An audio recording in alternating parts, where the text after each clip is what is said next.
I'm an environmental activist since 1989. I left Russia last year because of different repressions against my organization, and I'm working in Europe since last year. But today I wanted to talk to you about actually Russia itself and what's been happening in Russia over the past 30 years. It looks like the story about one organization, maybe, to some people, but it's actually pretty much the story about the country. So let me start. Okay. We've been established back in 1989, and we've been campaigning quite a lot against nuclear power in Russia and against nuclear waste imports. And I'm going to tell you a little bit later about different repressions that we have, but I will start with a different thing. One of the first campaigns we did was a campaign against import of nuclear waste to Russia. Our nuclear industry always wanted to import waste for money. But it's also another geopolitical dimension to this story about nuclear waste import to Russia. Because Russian state nuclear corporation Rosatom was thinking that if they help to Western companies, also German companies, to solve the problem of waste, because they've heard that everywhere in Western countries there are big problems with nuclear waste, and the companies don't know what to do about this. So at some point they decided that they could actually get access to the market, the nuclear market and energy market, first of all in Europe, in exchange for some kind of important service that they could offer to Western companies. And that service was accepting nuclear waste from other countries. I believe there was a very long policy implemented by Russian President Vladimir Putin, and that was the policy of creating dependence on the Russian energy, like on Russian coal, oil, gas, on nuclear fuel, and also on import of electricity, because some of European countries actually importing electricity directly from Russian nuclear power plants. But that was pretty much a long-term policy that was aimed to create the dependence.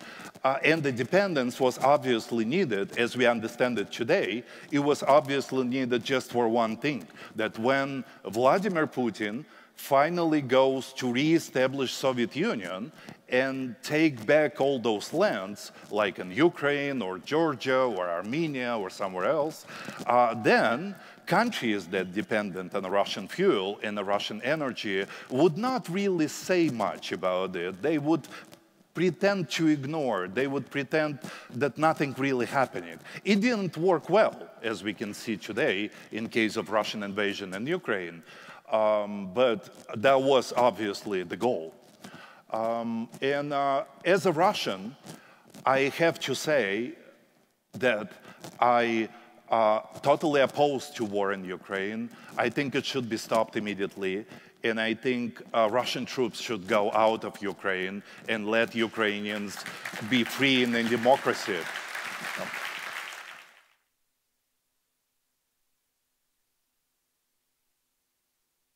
Thank you very much. Okay, we're doing changes here. All right. Thank you. So,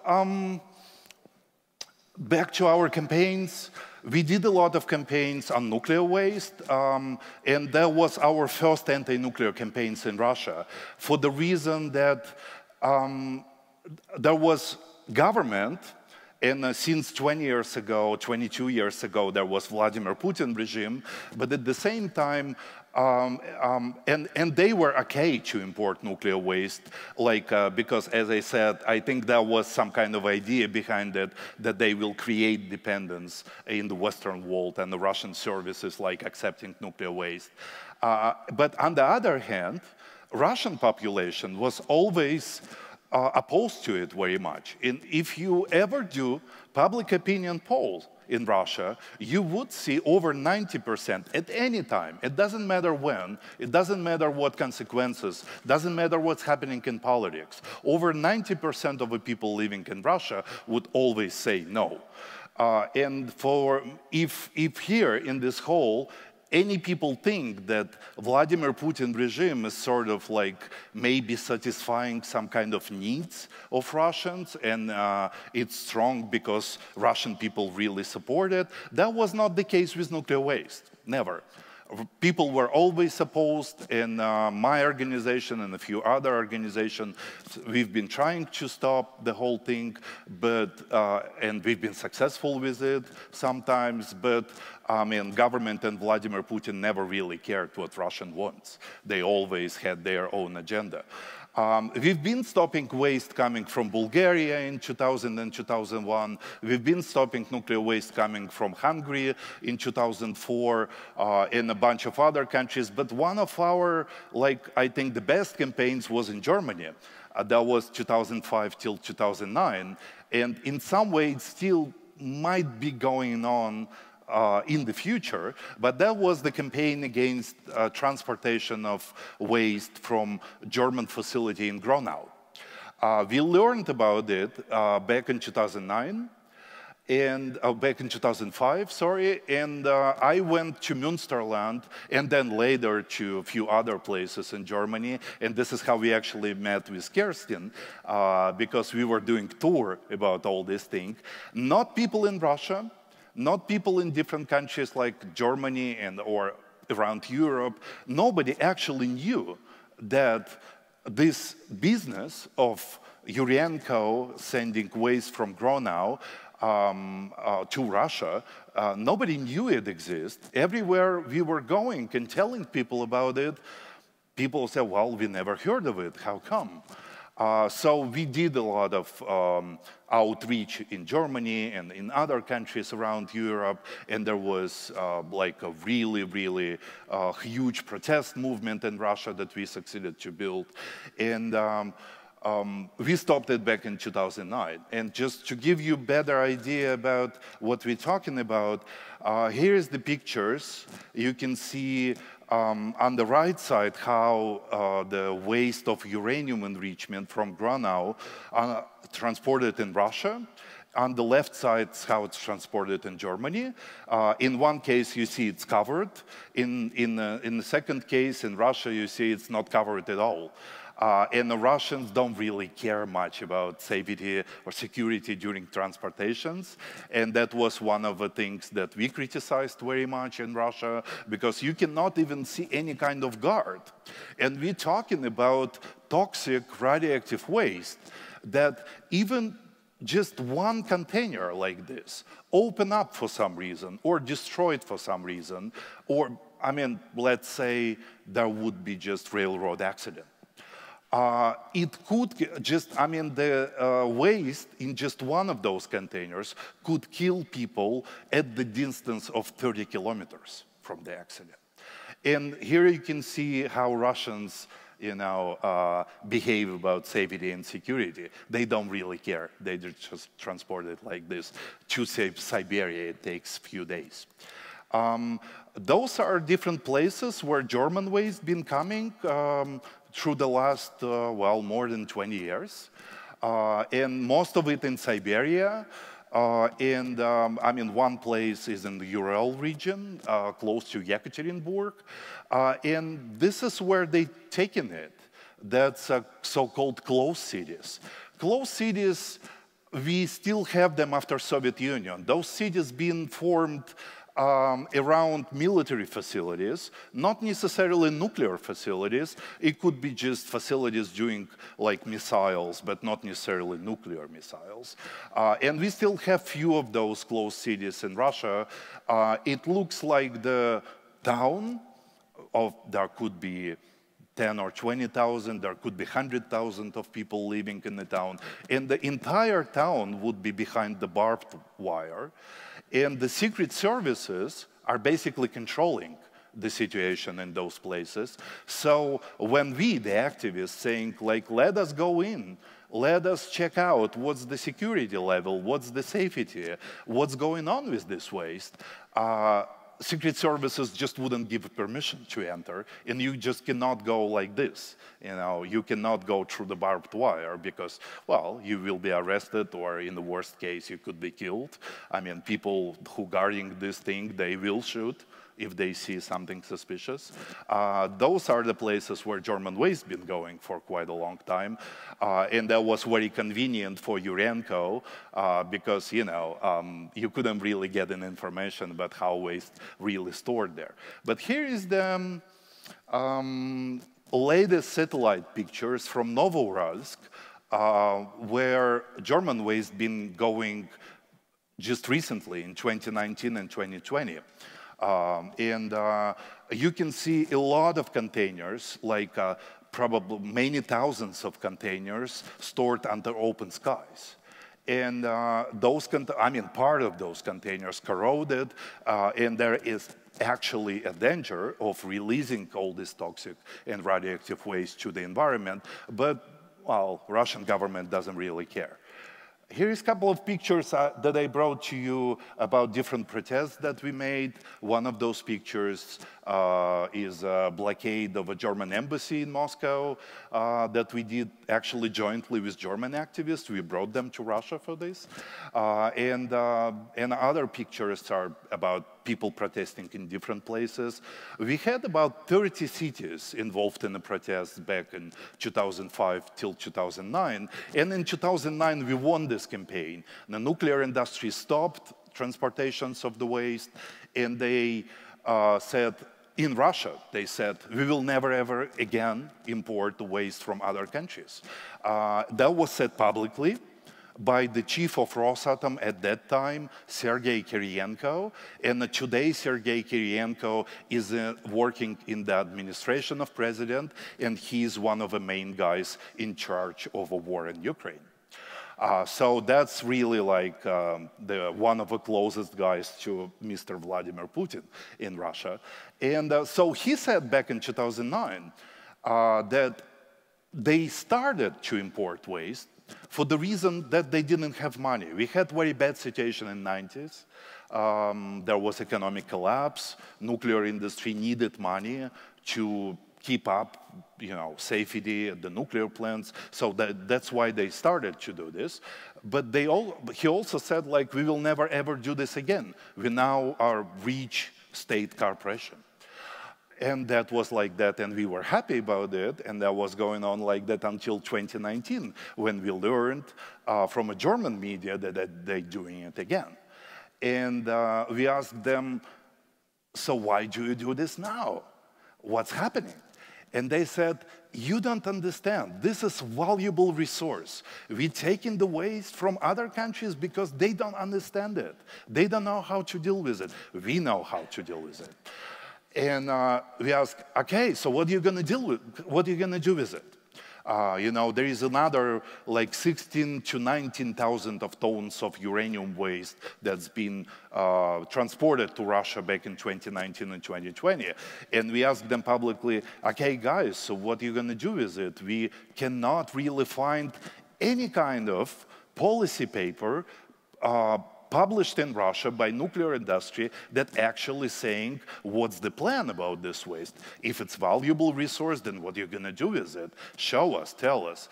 So they produced a paper saying that by 2085, they will definitely get rid of those waste, one way or another. That was pretty funny.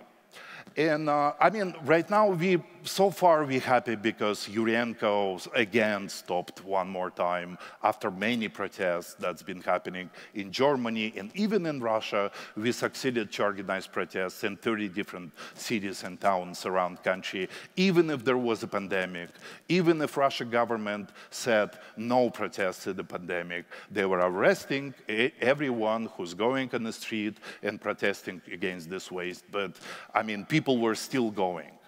And people were still willing to risk arrest just to show their position that they are opposed to import of nuclear waste to the country.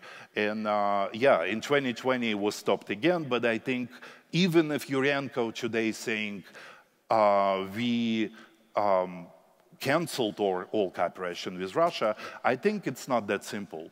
I think Yurenko can actually restart doing this just for a very simple reason.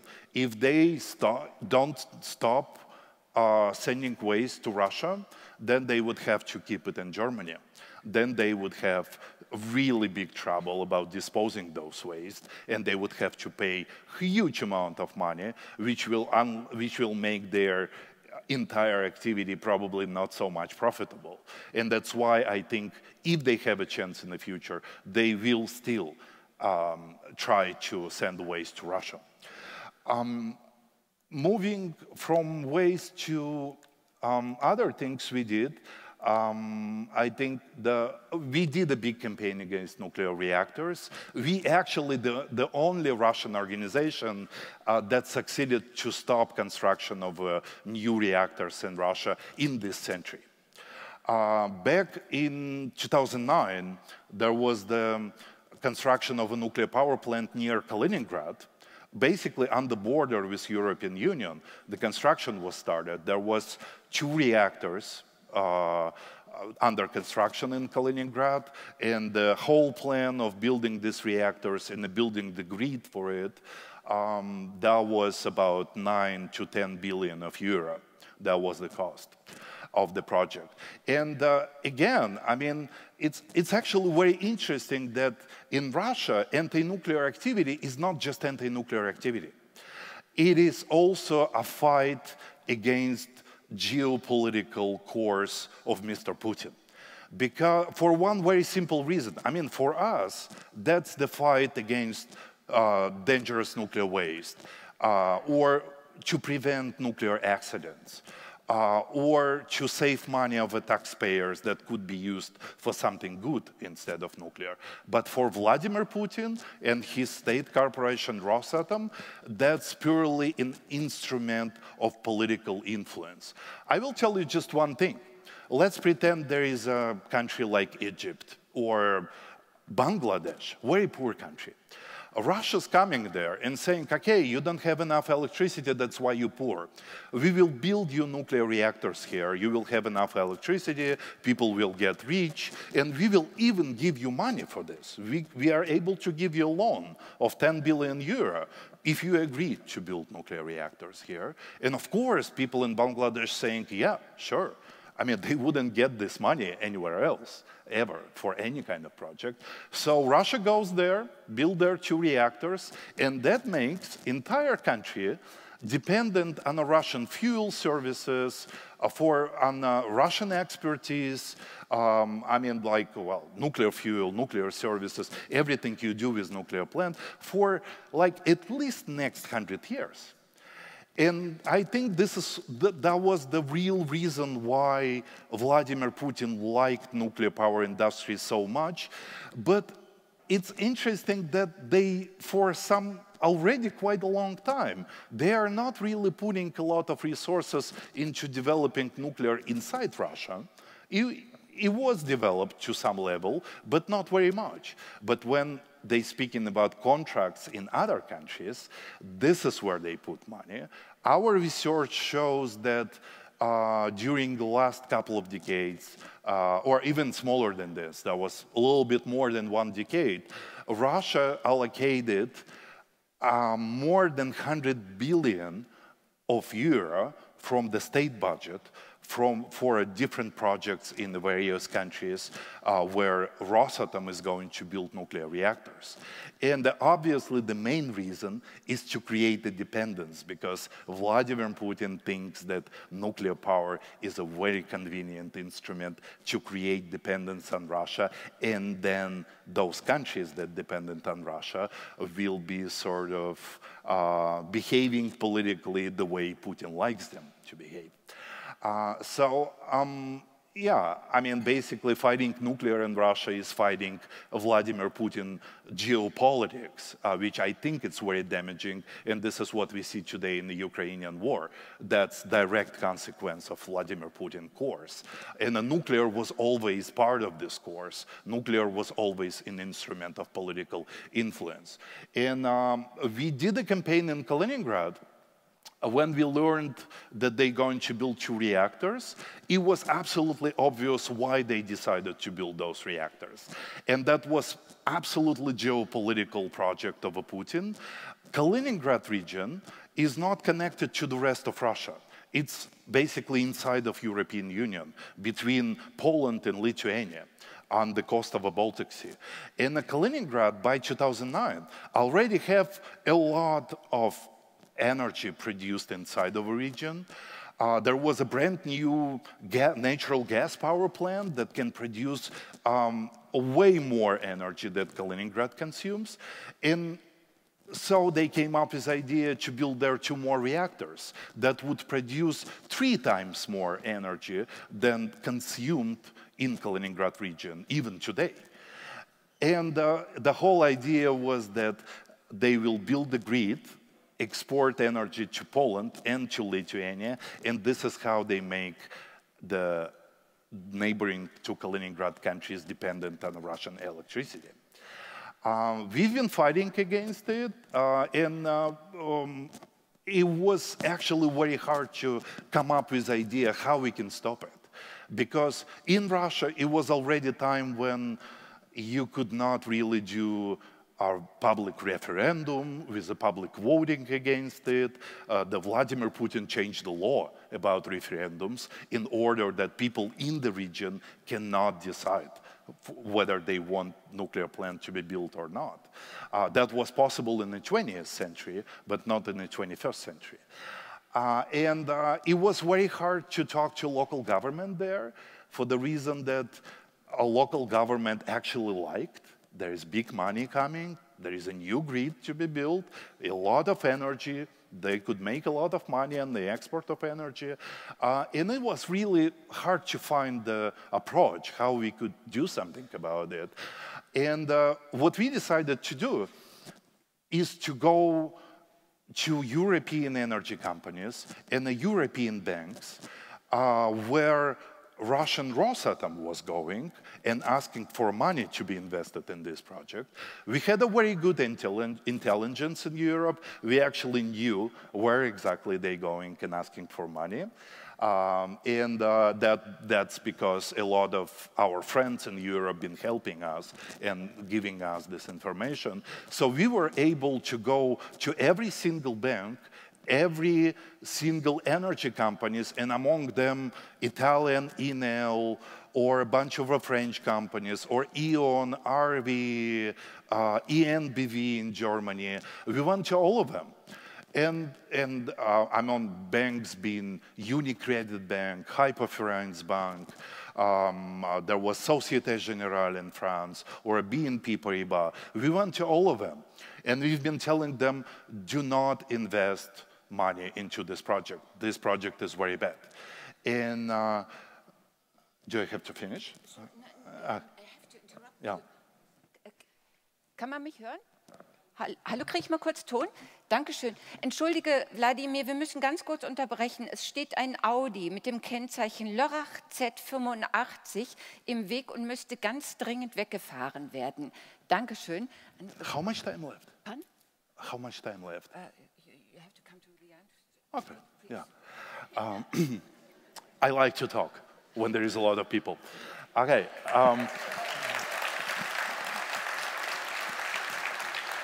I mean, we won this campaign, and as I said, we are the only environmental organization in Russia that succeeded to win campaign against nuclear industry, like on building new nuclear reactors, and that was 2013. After that, Russian government was putting us on the list of foreign agents. There was that was in the beginning of my, that was over 30 court cases started since 2014 against us by the Ministry of Justice. in Russia. We had a lot of fines. We got into big debt. And that's, Kirsten rightly said earlier that we had my colleague Alexandra, who was sort of a financial director in our organization. She had to escape from Russia because Russian government started criminal cases against us for the reason that we didn't pay all those fines, because we've been fined many times and we had a big debt. I mean, she had to go to Germany and ask for political asylum for the reason that otherwise she could go to jail for 2 years at least, if not more. And basically Russian government did everything they could to destroy this organization, to put it in debt. They also make our bank accounts frozen and everything. We had a lot of pressure from the government in the last 8 years, and I'm happy that we still exist. And I think that actually, no, I don't like my organization on the list of foreign agents in Russia. I don't think we are foreign agents. We are we are Russians. We've been always thinking about protecting rights of Russians and environment in Russia. We never actually, served any kind of foreign interests. And of course, I don't like it, but I have to admit, after we became a foreign agent, we got like a really big thing. We got a really very important victory. Back in 2017, together with South African activists, we succeeded to stop the program of Rosatom in South Africa, which included construction of 8 nuclear reactors there.